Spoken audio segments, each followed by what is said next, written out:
something easier. If you spoke to your child that way, do you think that child would grow up feeling good about themselves? Or would they have complexes and probably deep-rooted anger and anxiety? And you wonder why you're feeling those things. Because you're feeding it to yourself every day. You don't even realize it. You have no idea how often you give yourself something toxic and negative. And that's why when you watch something positive, you're like, wow, I really enjoyed that moment. Or if you see someone you haven't seen in a long time, an old friend or loved one, that's why holidays, except for Carl, gets invited to the festivities. He wasn't supposed to be there, but some joker invited him. It's bad enough you got to work with him all the time, but now he's showing up at New Year's Eve. It was fun until he showed up. Then you're doing everything you can to avoid him. Well, at the holidays, you feel good.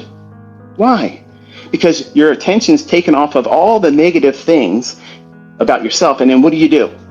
Yeah, well, I got a raise today. Yeah, last week got a promotion at the job. That's right. I don't know how they're going to do it without me. Whenever I decide to leave the company, oh, they're so screwed. You get to talk about all the good stuff, and you hide all that stuff. That's exactly what proper journaling is. You need to do that. You need to cultivate all the positives. And that's why it feels good to be around your cousin who hasn't left Jiffy Lube. He's been doing that for 12 years. Says he's going to college and never even done prerequisites. Never did anything but get greased.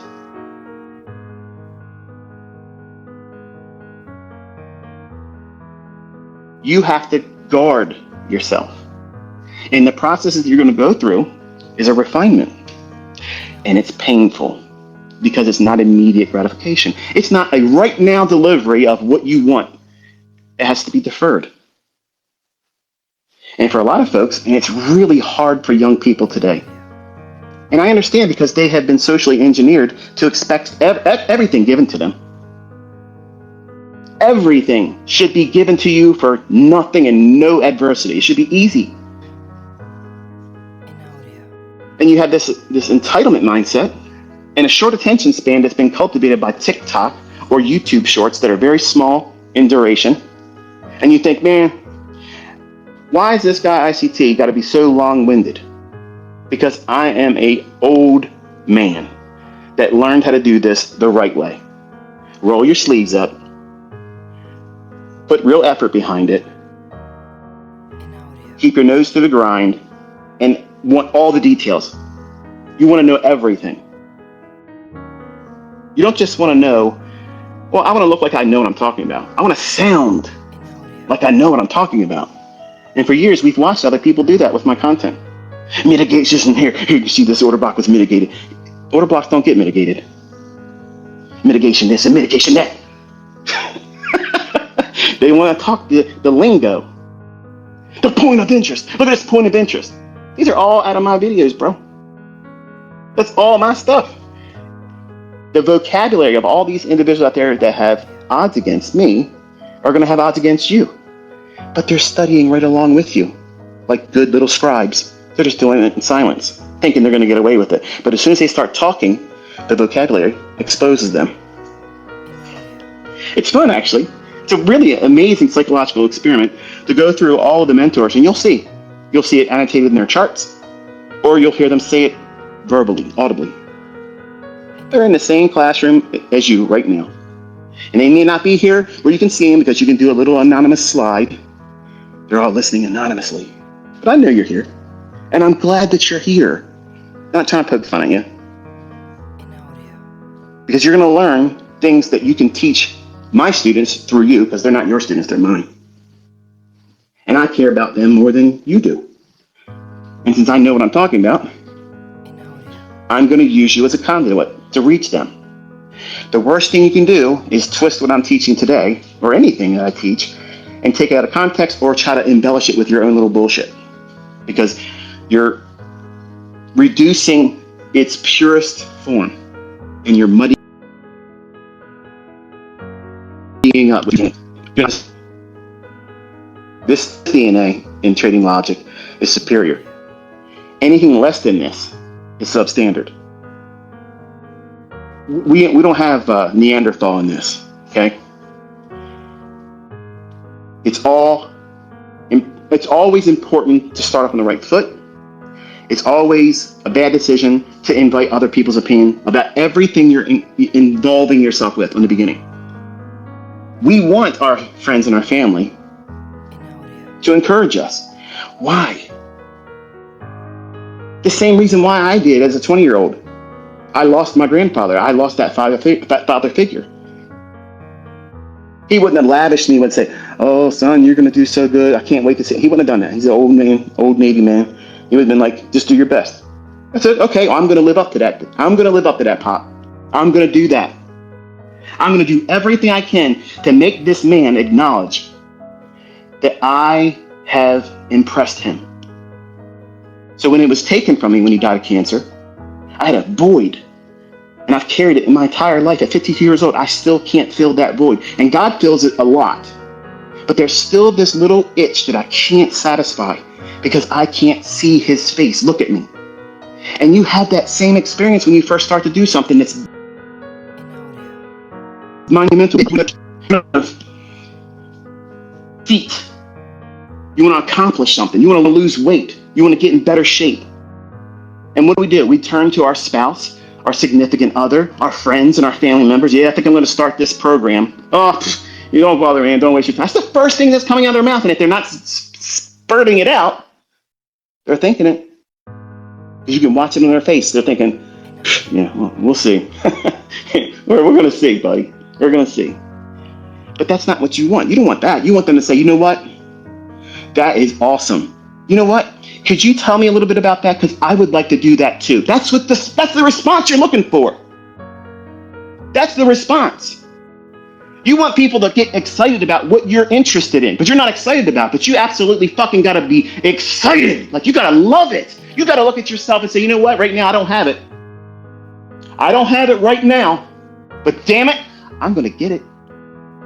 And every one of you yahoos that I'm related to has nothing to do with holding me back. You're all going to watch it happen. You're all going to choke on it. All of you that sat back and sit there and said, "Well, you know, Shelly said she's going to be a trader." Yeah, she's going to be trading, all right. Trading her time for money like we do. But in the beginning, that stuff cuts deep. It cuts deep, but you'll put on your best face like I was trying to do it as a 20-year-old. That doesn't bother me. But it crushed me inside. It crushed me. And I didn't take that as, I'm going to do it more carefully to make sure I don't fail. The opposite happened. The opposite happened. I dug deep and said, "I don't give a shit how many times I fall on my face. I'm going to do it faster, and I'm going to take bigger risks, and I'm going to do it in a stunning manner that absolutely has nothing to do with why I started, because now I got to do it about impressing these people. I got to impress my family, who they weren't even a factor in the beginning. They didn't tell me to, hey, start trading this way. And then I got to make them proud of me. That's not how it happened. My uncle introduced the idea of the trading, but he didn't teach me trading because he didn't know how to trade. And I wasn't interested the first time. I was young. I was a martial artist. I was a young teenager. I was like, man, I ain't got time for this. I got martial arts and girls. You gotta hear that, man. Stock market. I ain't trying to invest. What the hell's that? And to be honest with you, I really wasn't working then. So the concept of money was alien to me. I was actually very content and complacent being white trash, because that's exactly how I was raised.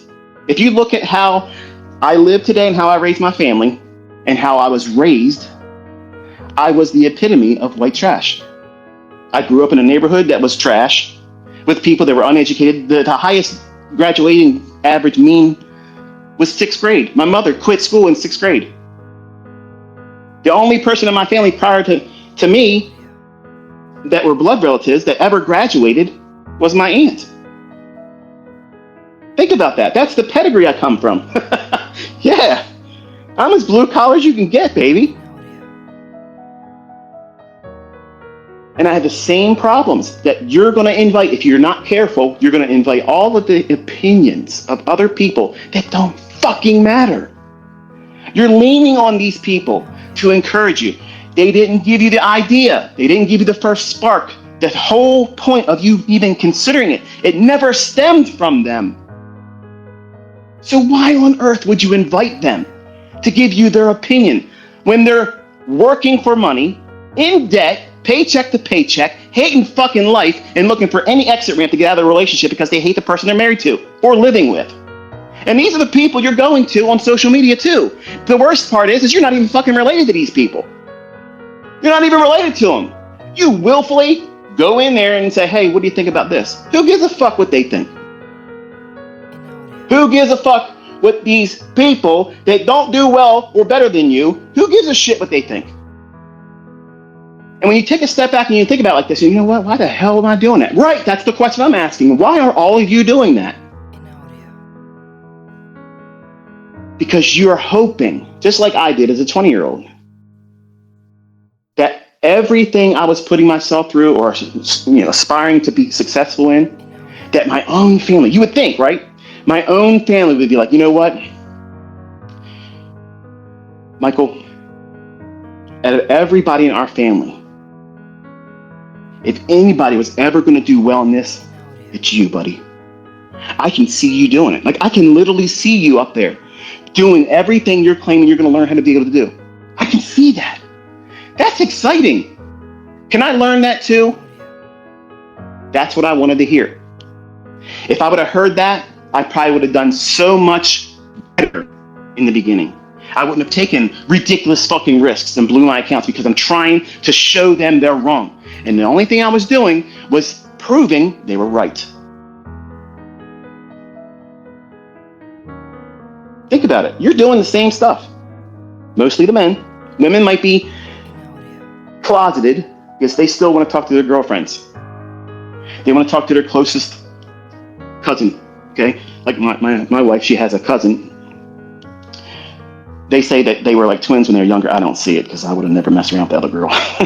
But that's another discussion another time. But she pals around with her and has conversation more than anybody else in the family. Okay? And women tend to have a very close, they may have a lot of girlfriends, but they have this little clique. That's their pride, okay? And if you are trying to learn how to trade, or if you just discovered that that's what you want to try to pursue, or maybe you've been doing it, chances are they know what you're trying to do or what you've begun. And anybody else, you don't share your business with them. You keep it personal. You still messed up. You still messed up. Because now, one of two things are going to happen. One, they're going to ask you, hey, how's that trading going? And you want to be able to say, girlfriend, let me just tell you, I got funded. I got paid out 6 fucking times. I got these new shoes. Look at this shit. Earl didn't buy these motherfuckers. I did. I bought that shit. I bought that. I passed my fund account challenge. Bang. 5 accounts linked up. Bang. Look at me, baby. Look at me. Don't you want to be like this? You want to be able to say that. But you're still going through the process of wrestling through the things that you wrestle through. You believe that that day's coming, but you can't give it to them when they ask for a progress report. And that hurts. That hurts. Because you want to be able to say to your girlfriends, this is what I've done so far. And a true friend, girlfriends, will be like, damn, girl. Wow, I didn't think you'd be that quick with it. But a true friend would hear you say, it's harder than I thought it was going to be, but I'm not discouraged. I see progress. And I know if I keep working at it, I'm going to get what I'm looking for. And a true friend will be like, you know what? That's right, girl. You keep on. And that's what you want to hear. If you have a friend like that, man, you got a real friend. I didn't have friends like that. I had, man, I'll believe when I see it, my wife. My wife, still living the way she lives. If I tell her I'm going to do this, and she's like, I'll believe when I see it. I'm like, woman, are you crazy? Did you just see what I just did? Look what you just spent. Where the hell that come from, right? But I'm sure she means it to be funny and silly all the time, but that's just that's the way we work together. Okay, that's our language with one another. She ribs me and I peacock around. But you're not going to get that encouragement you're looking for on social media. I promise you. You might get it in our community here if you hang around like-minded individuals, which is always called a cult. Okay, call it a cult. Because this is the cult of winning. I make winners. Now, everyone coming into this cult of winning isn't going to make it to be a winner because they're going to tap out. They're going to feel these struggles, these wrestling matches internally. They're going to feel it and be like, man, this isn't worth this, man. I thought it was going to be easy and fast. I can't get time for this. What's my boys doing right now? Let's go. We got to go to the club. I need to get drunk. I need to get blazed up. What are you doing? You're medicating. You're self-medicating. That's exactly what you do in your journal. It's self-love there. You tell yourself all the time, encourage yourself. You write down in those journal entries everything that you want someone else that you love or care about the opinion of. You want them to say those things. You're waiting for it. You're listening. You just know that those words are hanging on their tongue and they're going to say it. Well done. Good job. Wow, I'm impressed by that. That's what you want. You want to talk that talk in your journal. You want to be so positive that it's fucking ooey gooey love. Okay, that's what you want. Because nothing negative will have any impact, and you don't even write anything negative. You encourage yourself constantly, all the time. That journal needs to be something beyond the scope of a Mead spiral notebook. It needs to be something that you have worth and value associated with. That's why my journals, they're anywhere between $80 to $100 a piece. Now, you might not have the money to be able to do that right now, but that's okay. But you need to think about what you're writing in. That's not some scrapbook where people just jot down things like, okay, well, I got to remember to do this and do that. Or where your kid can pick it up every now and then and draw and scribble on. What do you do? How do you keep your journal? Where do you keep it at? Do you have any regard for what you're writing down? Because if they're not treasures to you, if you're not making monuments to your progress, and it sounds narcissistic when we talk like that, doesn't it? To someone that doesn't journal, I don't journal.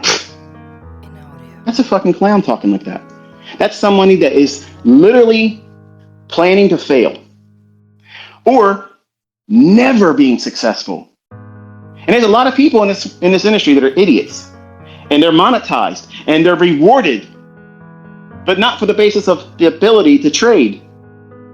They're monetized and rewarded for capturing and holding your attention to their bullshit. What are they producing? What fruit are they producing? Who's coming behind them, listening to their logic and saying, well, that worked for me, look at me.